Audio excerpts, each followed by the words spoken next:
I'm Adele Hornstein.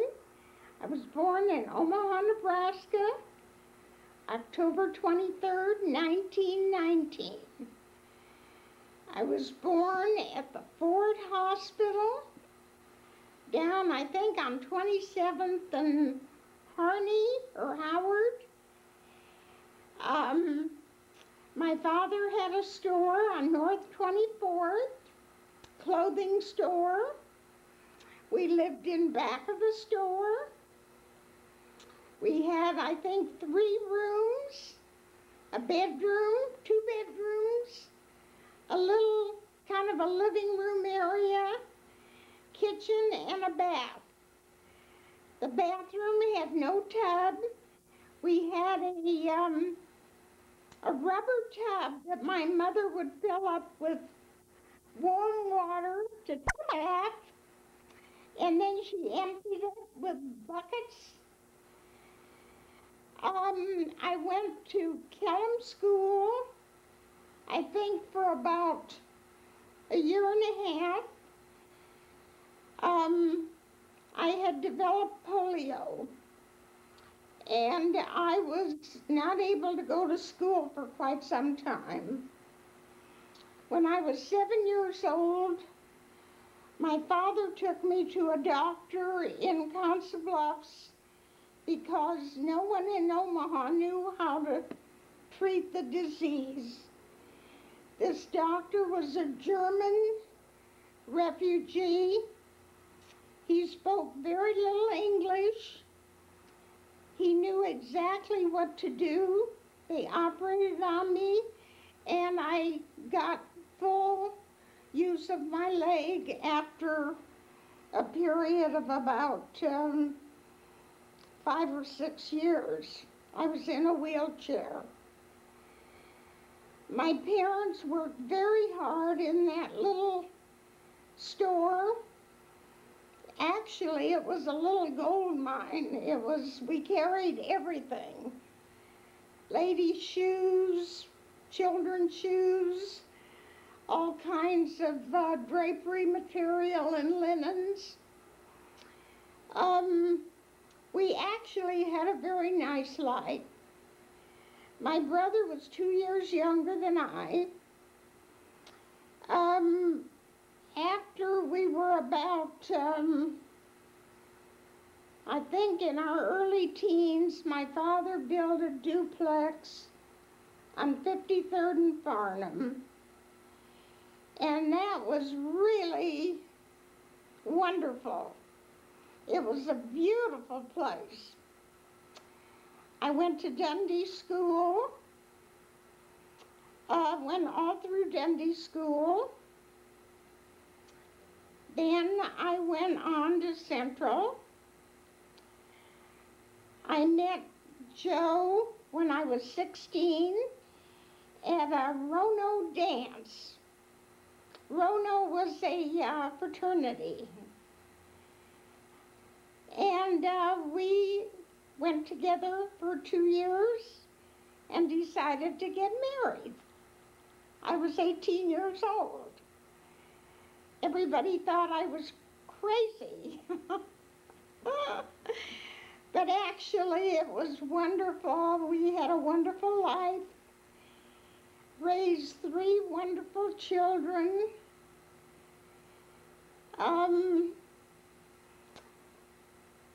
My father did move the store up to 16th and Capitol, and he enlarged it. It was pretty good size. And he had a thriving business.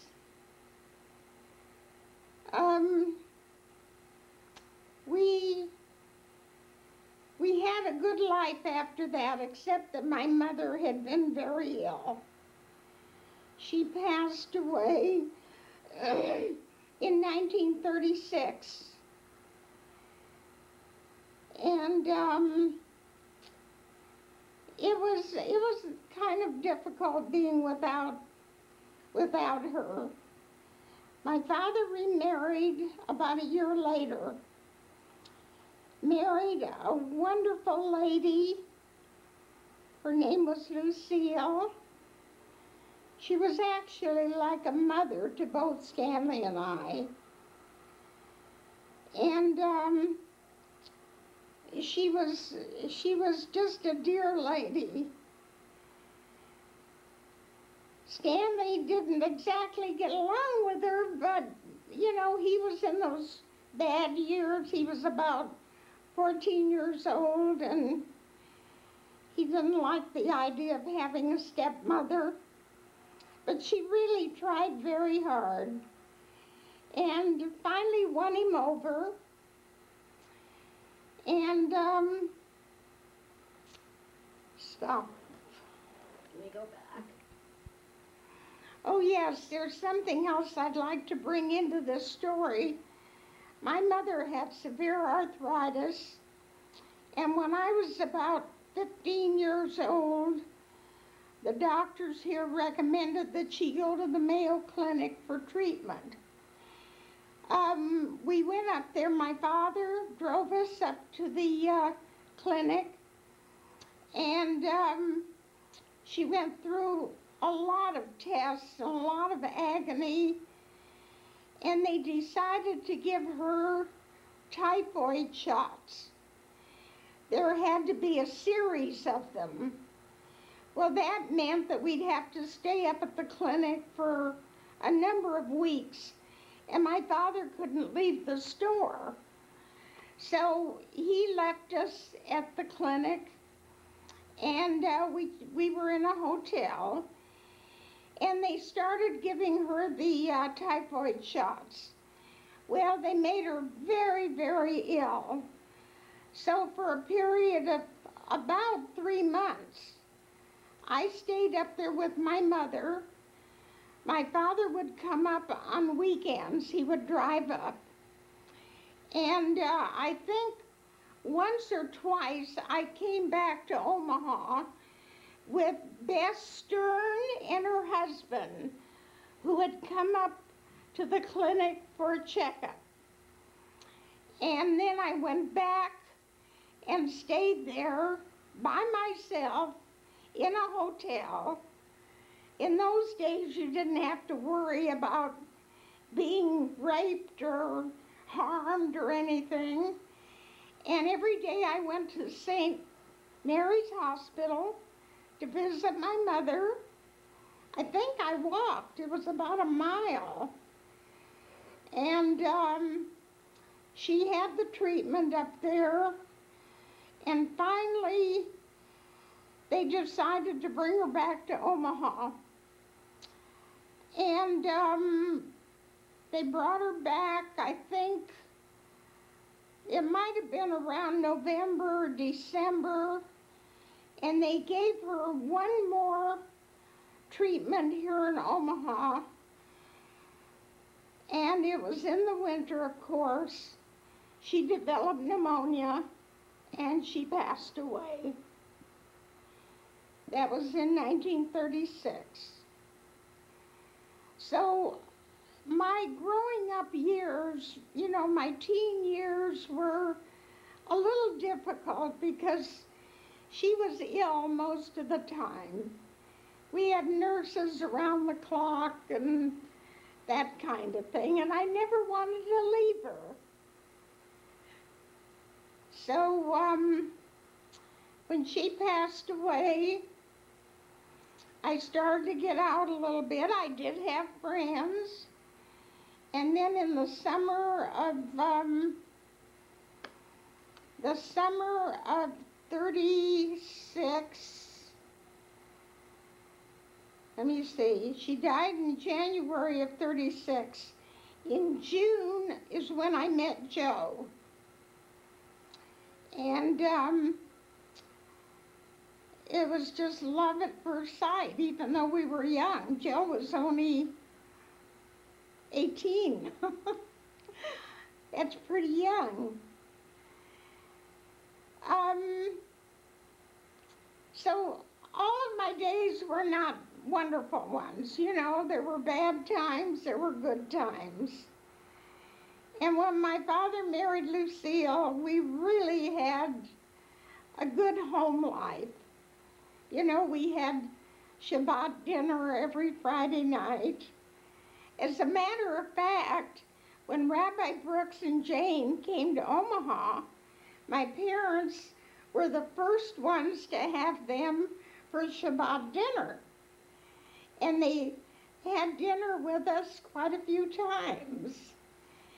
And in those years, we had help at home. We had a maid, and we had someone that drove me around if I had to go someplace. It was really nice.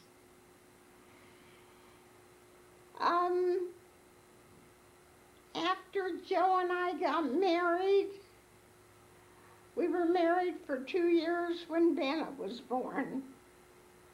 He was born in 1940, February of 1940,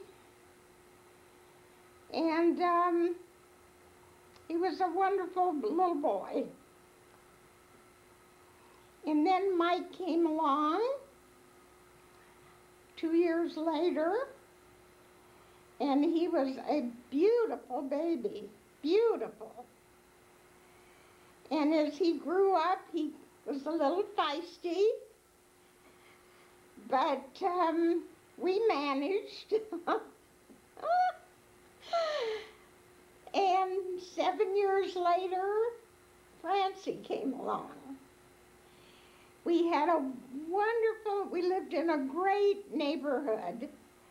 We lived on Country Club Boulevard. The Blooms lived half a block away. Sonia and Irv Forbes lived around the corner. The Simons lived across the street.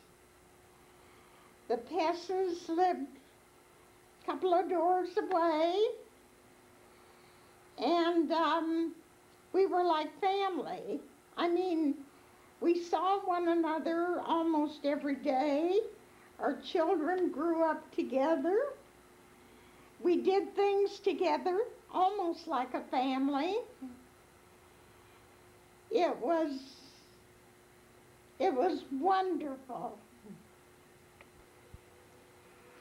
I'd like to talk about my high school years. I went to Central High School. I wasn't the greatest student in the world because I had missed so much school.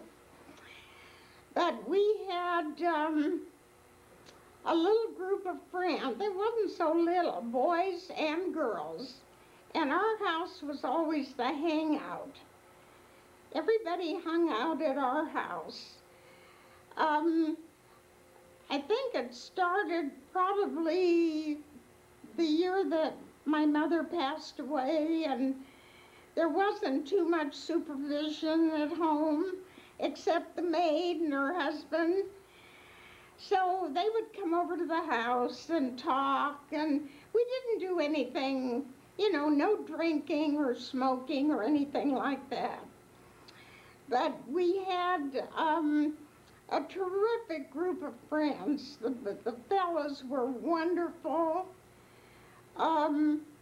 There was Carl Fredrickson. I don't even know if he's still alive. Irv Kyman is gone. I'm still very friendly with Ann. She and I have been friends through the years. There was Miriam Fiddler Rabin, married to Abe Rabin. Abe lived in Council Bluffs, but he was commuting back and forth. He and Miriam had a thing. They finally ended up getting married. And we went to parties and we went to dances. Peony Park was very popular. And Bryce's, I think that was the name of it. It was an outdoor dance hall. It wasn't a dance hall. They served soft drinks and beer. It was on about 125th and Dodge. And it was kind of a meeting place for the high school kids. We would meet there to have a Coke and dance and meet our friends, and we would go there on weekends. And if we didn't go there, we went to Peony. Peony was very popular then. They had this beautiful outdoor dance area with wonderful bands. And of course, in the summertime, there was the swimming. So we had, it was just a fun time. Reva Singer was one of my very dear friends. Irene, well, her name is Fox now. It was Marowitz. There are probably people that some of you don't even remember. Reva and I went to a dance. It was given by a fraternity here in Omaha. She had a date with Lou Singer, and I had a date with Norman Rips. Norman Rips from the Commercial Optical. It was the worst evening of my life.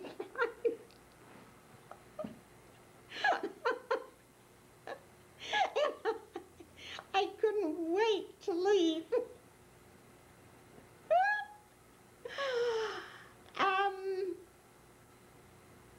What else can I say about my high school years? I used to love going to Central. We had lunch, we had our own lunch table. Everybody brought their lunch. And after school, I would walk down to our store at 16th and Capitol and wait for my father to pick me up and go home.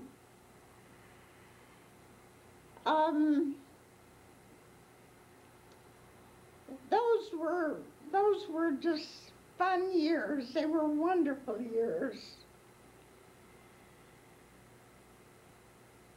After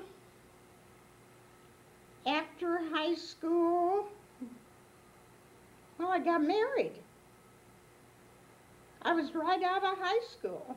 I graduated on maybe June something and got married on the 12th of June.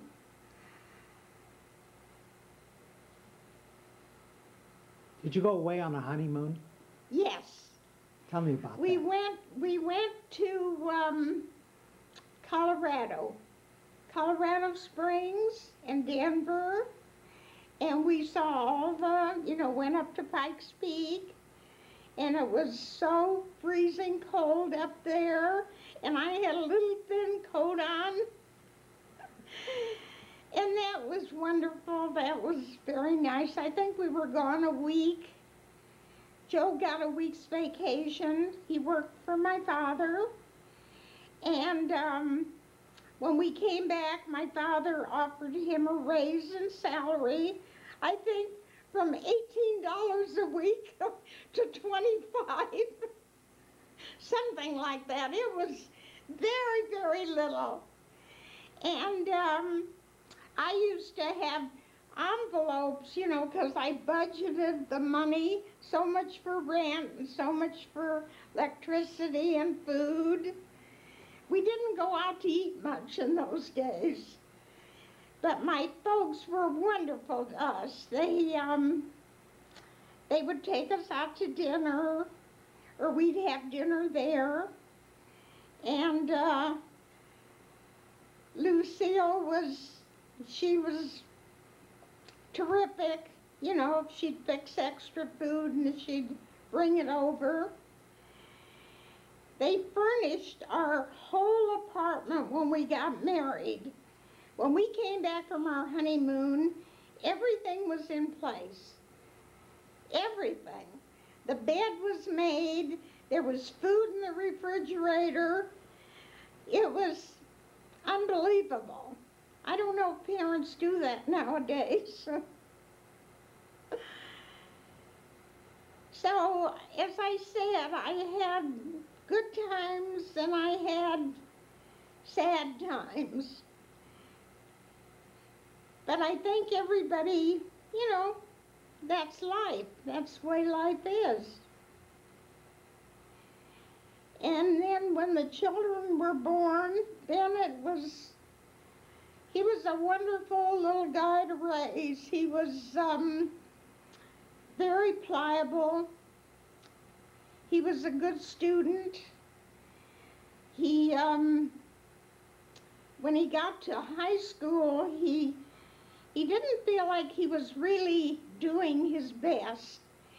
So he wanted to go to military school. And Joe and I thought, well, that sounded pretty good. So we enrolled him in Kemper Military School in Boonville, Missouri. And he loved it. He was there for a year, and he loved every part of it. Just, you know, he liked the discipline, and he did very well in school.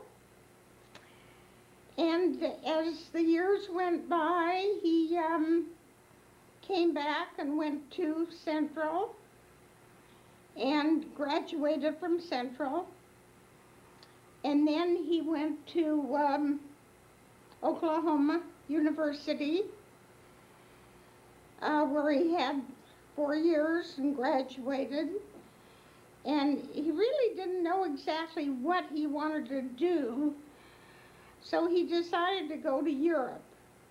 I think he went his senior year, he went to the Sorbonne and spent a summer studying French. And then he came back to Omaha, and he was still very undecided about his future. So he thought he would go to Europe for a year and study at Grenoble, the University of Grenoble. And he did that. Stayed with a private family, a wonderful family.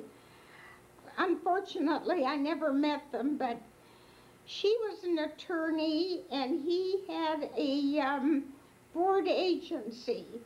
They had 2 little boys, and they spoke nothing but French. They didn't understand, they understood very little English.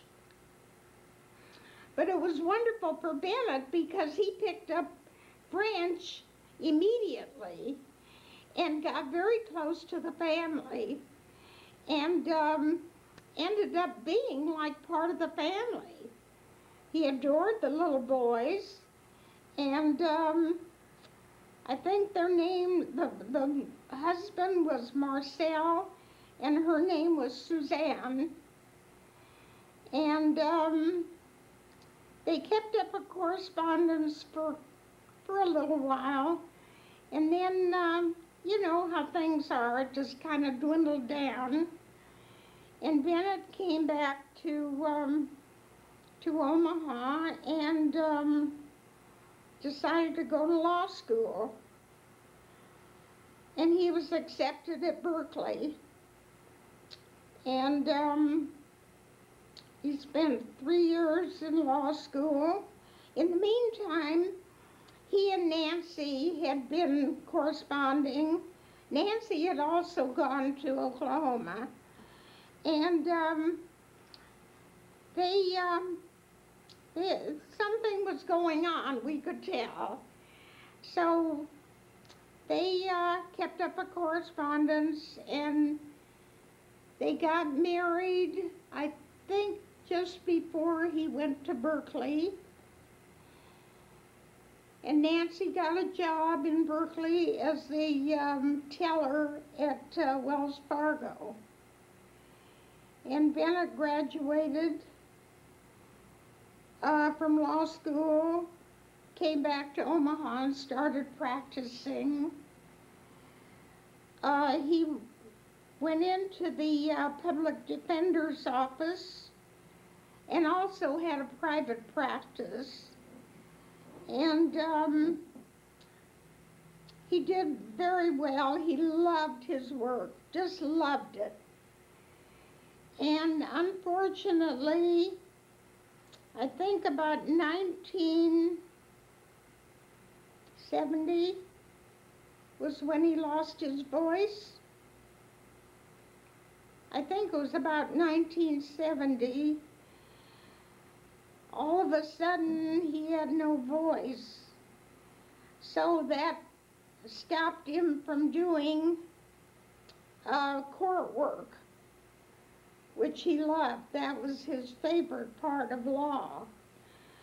But he did other things. I mean, he substituted and kept on working.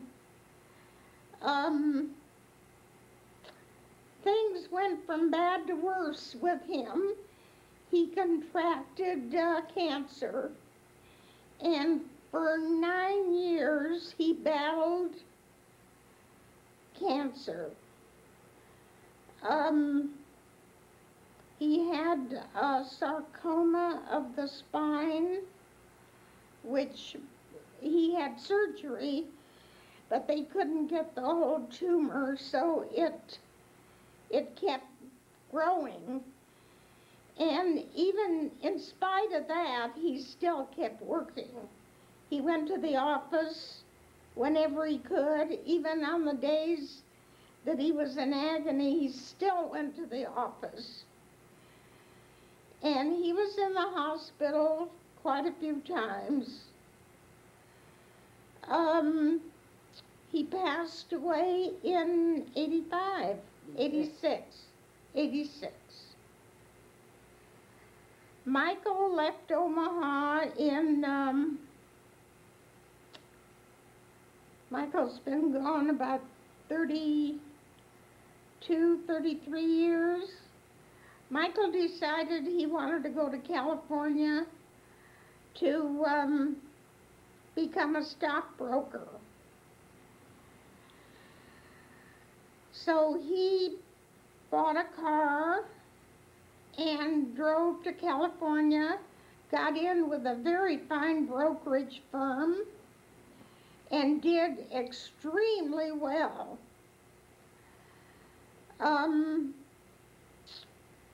After he was there about 4 or 5 years, he met Ellen, who was an analyst in this brokerage firm.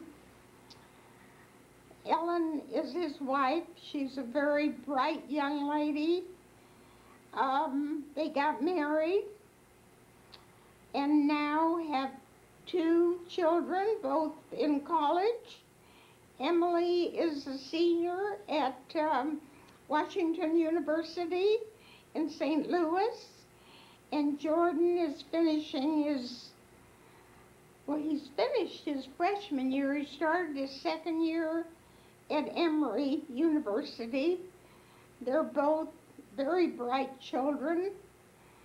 Emily is in dress designing and the arts. She's a beautiful young lady. Jordan is a sweet, nice young man. I don't know what he wants to do when he grows up. And Bennett and Nancy had 3 children. There was Jill, who's now an attorney with QTAC Rock. She's a very successful little girl.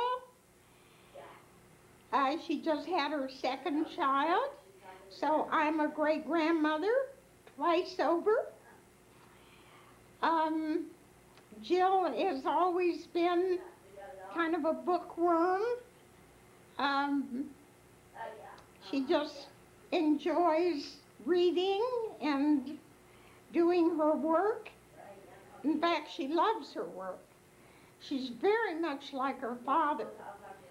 When she was 7 years old, Bennett took her to the Supreme Court in Lincoln with him to just sit there and listen to the case that he was pleading.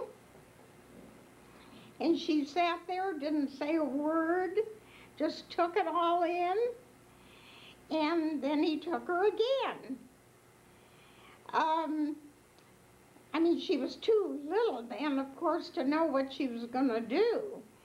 But she seemed to just soak it all up.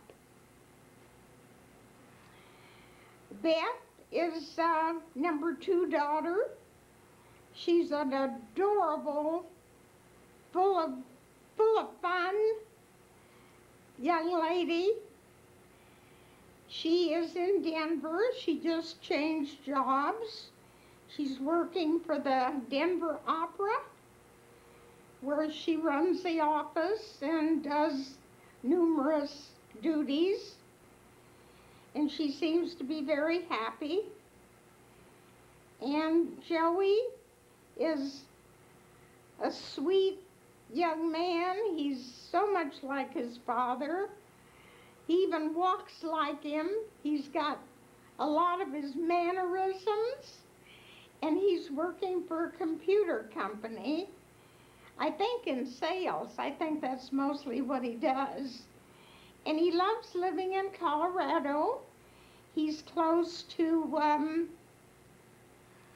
Nancy's sister and brother-in-law that live there. And he loves the winters where he can go skiing and be outdoors.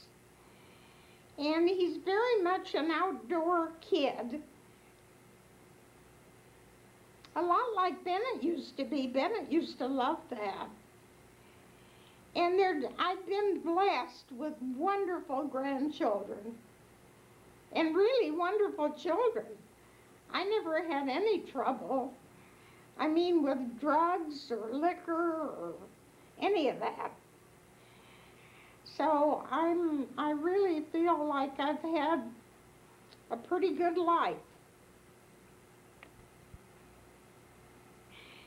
Francie is my baby.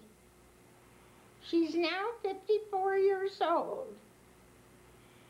She is the light of my life. She is just a terrific kid. She has a son, Jesse, who is just graduated from university. I'm very proud of him. Sam is kind of what should I say? He's had a more colorful life. A more colorful life. Anyway, Francie lives in California, in Oakland. She's a social worker. She went back to university when she was 48. in her 40s. Late 40s. Late 40s. Which I think takes a lot of doing. She went to night school and worked. And then she went to Berkeley full time to get her master's in social work. And I understand she's very good at it. She works in a hospital in Oakland in the neonatal department, counseling parents. One of these days I want to go see what she does. I think it would be very interesting. And I think she's done real well. She manages pretty well. And she's raised Jesse and Sam.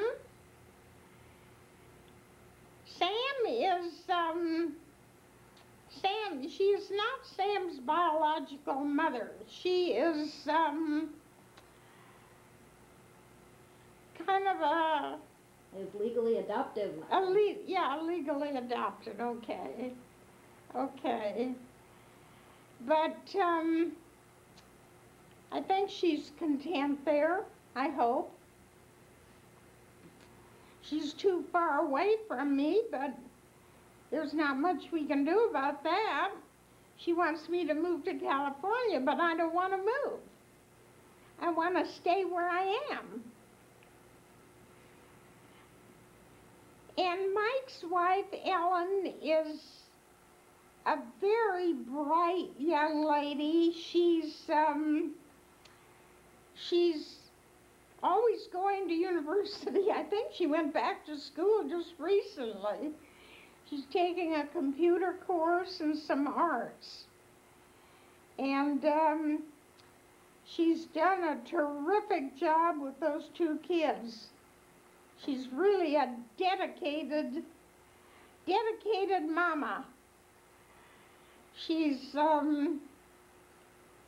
was not one of our religion, but she goes along with whatever Mike wants her to do. And I can tell you an interesting story. Ellen never converted to Judaism, and the children really had no religion because Mike was never real religious. But when Jordan was about 11 years old, he told Mike and Ellen he would like to have a bar mitzvah. So he went to study at their temple. They belonged to a Reformed temple. And he went to all the classes and became bar mitzvah. And since he became bar mitzvah, he goes to all the services. He went to all the rabbis' classes when he was in San Francisco. Now that he's at school, I really, I'm not too sure what he does. And Emily, on the other hand, has not embraced any religion. She's kind of, neither here nor there.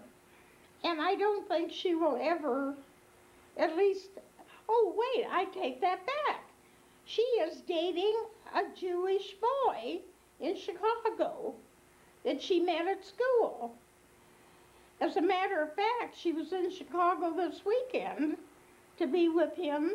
He's going to medical school, and he can't get away from school, so she goes there.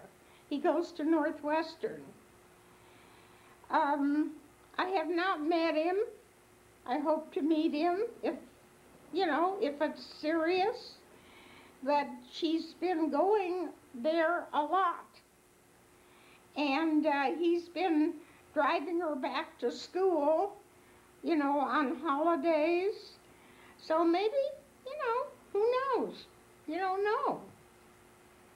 But as far as her, wanting to become Jewish, she hasn't said anything. But I understand this young man comes from a very religious family. So time will tell. Something to look forward to.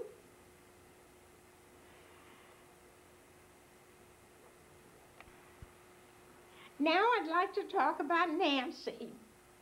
Nancy's my daughter-in-law. She was married to Bennett. She is a dear, dear girl. She works full-time at a local jewelry store. She's got lots of energy. She's full of pep. She knows numbers and numbers of people from every facet of life. She meets people at her work, and she has a large clientele from all over the country that call her. She was telling me that she went to the ball Saturday night with the Sokol, David Sokol and Peggy. And she said that she's in their company quite a bit. She has all the holiday dinners. I mean, if we have Thanksgiving or Passover, we usually go to Jill's in-laws. David and Judy Goldstein. Because of little Jack, my little great-grandson, who is just 4 years old. He's going to the Jewish Community Center Child Development, and on Friday night he says the Kiddush over the wine in Hebrew. He is so adorable. He's just picks up everything. So Nancy gets out of doing the Passover, but she does Thanksgiving, and she does all the other holidays, and she's just a terrific gal. Jill had this new little boy, this baby, and Nancy was taking dinner over there every night, and working all day, then fixing dinner and taking it over there.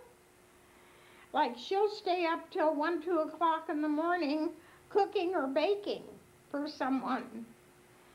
She's she puts herself out for people. It's really wonderful. I know that I can always count on her.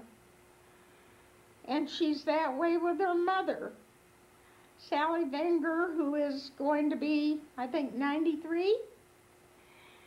Sally's got no one here except Nancy, and now that she's older, she needs a little more attention, and Nancy gives it to her. When you work, you've got so many hours in the day to do whatever, and last night we had dinner at Jill's, and Nancy brought the dinner over, and I could tell that she was ready to fall on her face, but she did it. And Jill's husband, God bless him, Joe, I can't leave him out. He's a wonderful husband. Jill comes home from work and her dinner is ready, and she's doesn't have to do anything but eat and go to bed. So they have it, pretty much down pat.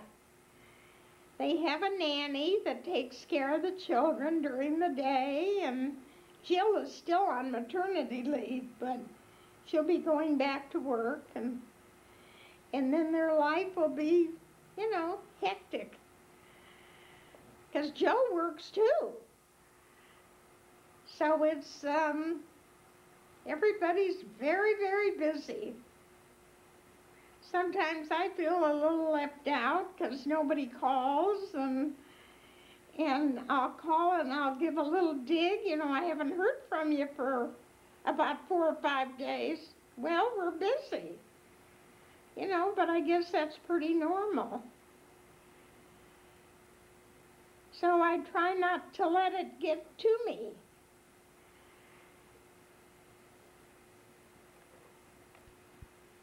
I'd like to talk about my husband, Joe. He was a darling man. He was so good.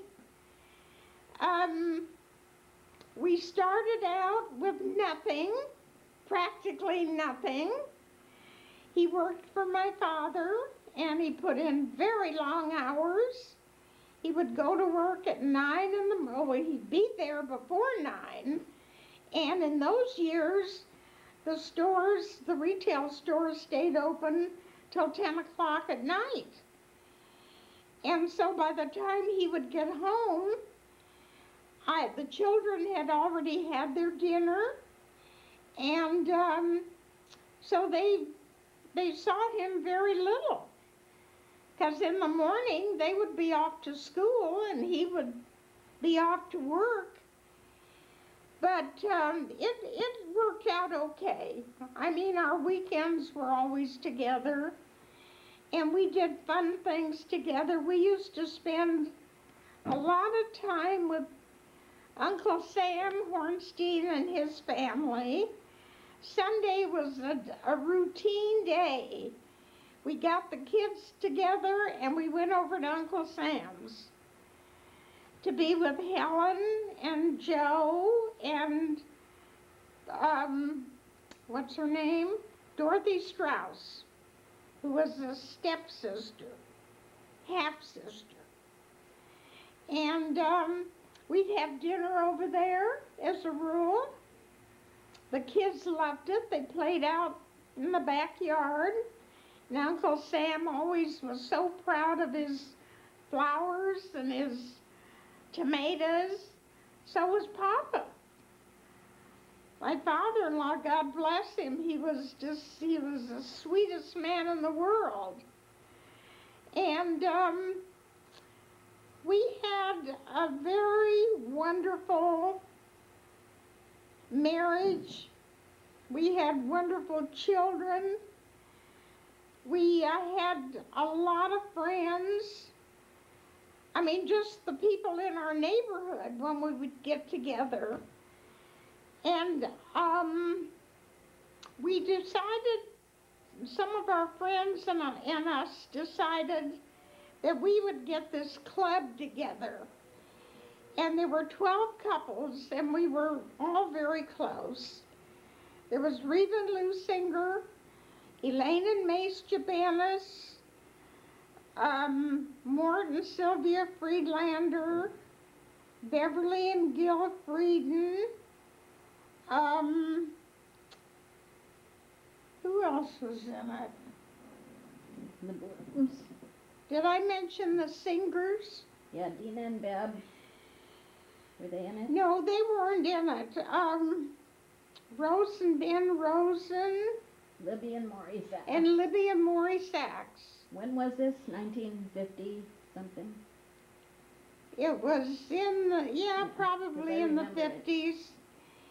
And we decided that 2 couples would have a party every 2 months. But it had to be something silly. One of our parties was to get dressed in costume, to go down to the Orpheum Theater in a paddy wagon. We called the police and we got one of those paddy wagons. And we were gonna go outside the theater when the theater broke up and scrub the sidewalk with toothbrushes, which we did. People thought we were nuts. Anyway, it was a big success. It was a lot of fun, a lot of laughs. And then we went back to somebody's house. I don't remember who gave the party. Anyway, and then we had dinner. And then one party we were blindfolded and put in a bus and taken over to the Fireside Cafe. And we had to go through. It was like Captain Hook. It was, they had a big wash tub with water. We had to take our shoes off and go through the water. And walk the plank. And walk, yeah. And we didn't know where we were because we were all blindfolded. And that was a fun party. And then we had dinner at the Fireside Cafe. Oh, you know who was in that party? Dan and Ethel Cohen. They were one of the couples. One year we went out to a baseball field and played baseball. I mean, we were young then. We could do those things. And one New Year's, we had a New Year's party, and Joe got dressed up like the New Year with a diaper on and the thing over his. That was hysterical because nobody knew that we were going to do this. I think Libby and Maury Sachs had that party. And it was just a fun thing to do. And we were young enough that we weren't, doing anything that was ridiculous. So that was one of the nice things in my life that I remember. Some of those people are gone. We've lost so many friends. I've lost so many girlfriends. I'm now going to be 82 tomorrow, and I've lost about 6 or 7 very dear friends. Shirley Berman,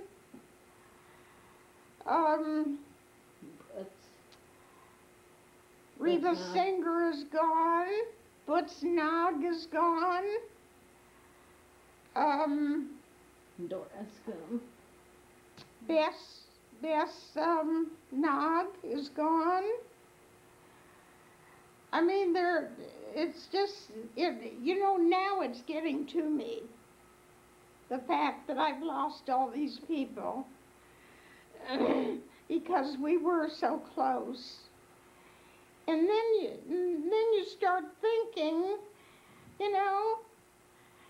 that your days are numbered.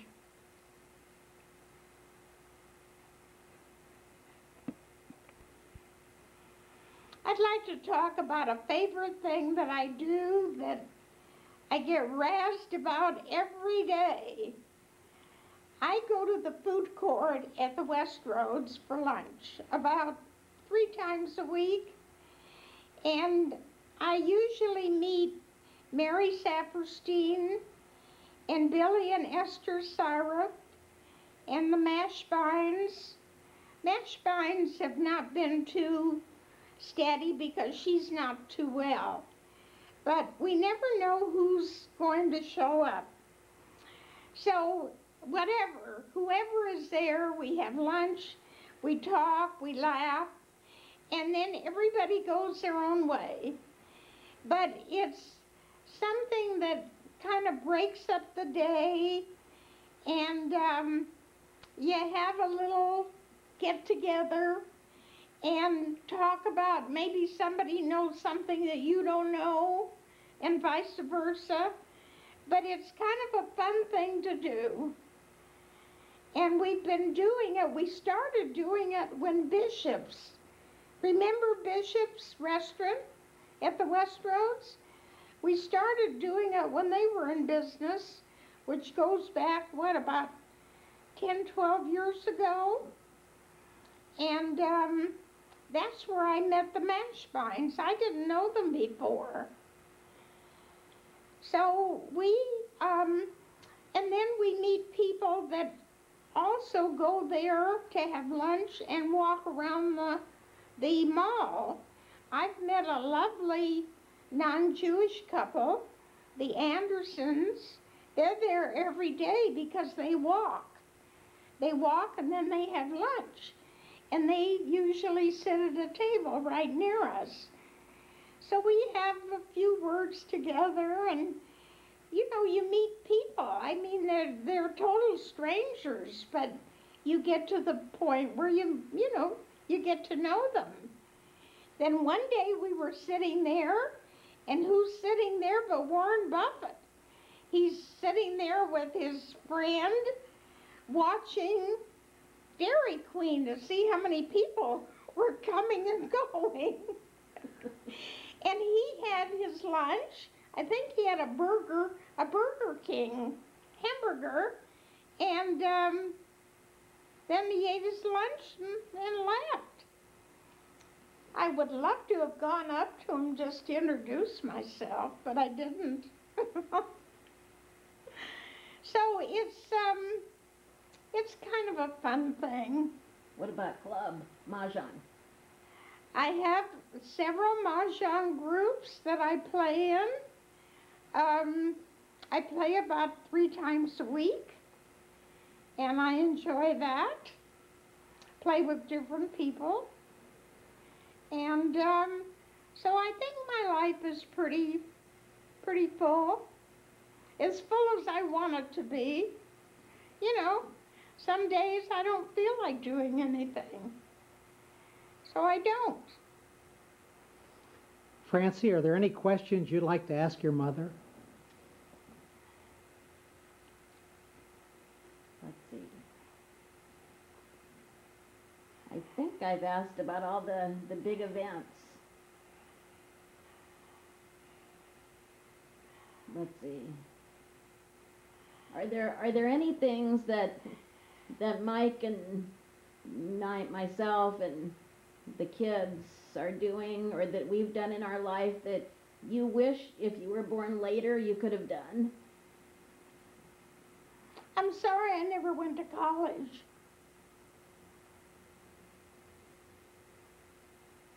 I suppose it's not too late. It's People not. do go in their 80s. That's right. But I don't have the drive, the incentive.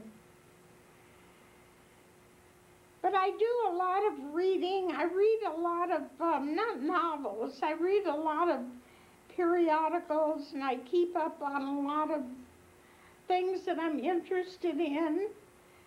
And of course I watch TV, get a lot of information from that.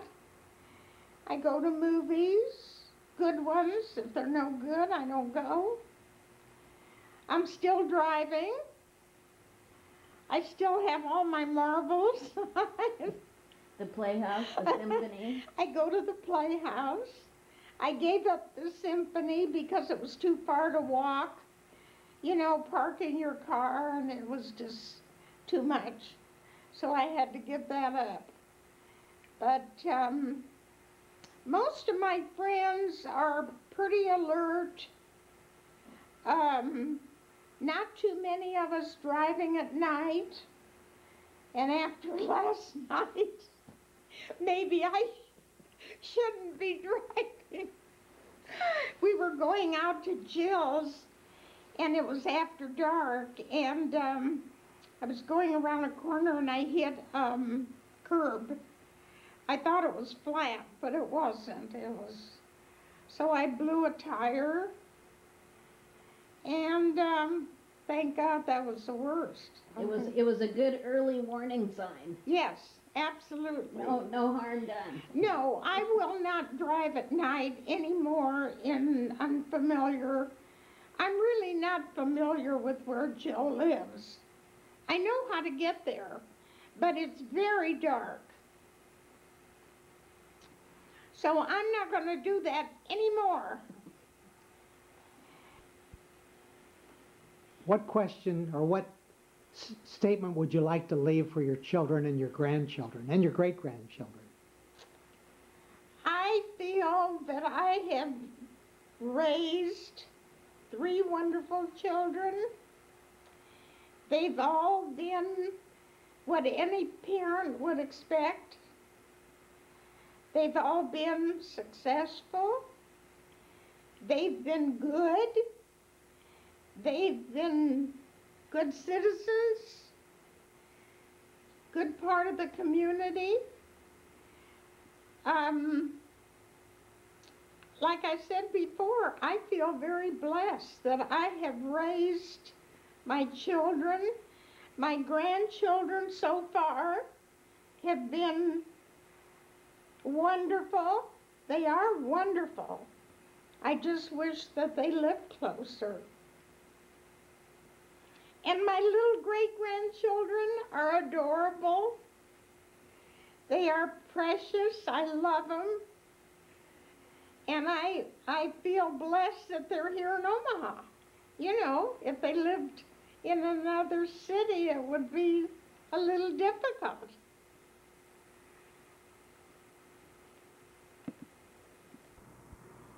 Left to right, my father, myself, my brother Stanley, and my mother. Do you remember, Adele, when this might have been taken? I was about 4 years old, 3 years old. Early 1920s then. Yes. Well, I was born in 1919, so it was about 1922 or 23. This is my husband, Joe. It was his wedding picture, and that was in 1938, June of 1938. This is my wedding picture. I think I weighed about 92 pounds. The wedding dress was made by an employee at Maper. She ran the ladies department, and she made the dress as a wedding gift. It was beautiful. And I destroyed the wedding dress, wearing it around the block on Country Club when I was about 5 years old. I wore it around and around the block pretending I was a bride. This is a family picture. I think Bennett was in high school. I'm not sure if Mike was in high school yet. We took it on a summer day. It was very, very warm, and no air conditioning. But I thought it was a very good picture of all of us. This photo was taken at the Blackstone Hotel at an anniversary party for Reba Lou Singer, probably in the 50s.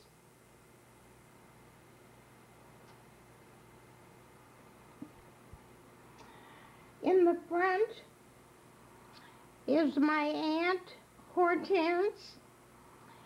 Next to her is her husband Sam. Then my stepmother Lucille, my father, and myself and Joe. We were on a cruise for our 25th wedding anniversary. This is a picture of my father and my stepmother Lucille. They were at my nephew's wedding in Houston. Ready? Okay, Bennett is on the left. I'm next to Bennett. Then there's Michael. And Joe is holding Francie. And it was taken, I don't know, sometime in the 50s. I don't have the picture marked. In the first row, there's Nancy and Francie next to her, and Jenny Hornstein, myself, and my mother-in-law, Ida Hornstein. In the top row is Bennett from the left. There's Sam and Yitzhak Hornstein from Israel, who was visiting. And Sam, is that Papa or Sam? And Joe. And the photo was taken by Michael Hornstein. And it was in the summer, probably in June, taken in our backyard. Beth is in the black sweater, and Jill is right next to her, and Joey. That's Nancy and Bennett's children. These are Mike's children with Michael. There's Jordan on the left, and Emily, and Michael. Was taken in Atlanta at Parents' Day. I believe. These are pictures of Francie's two sons, Jesse on the left and Sam on the right.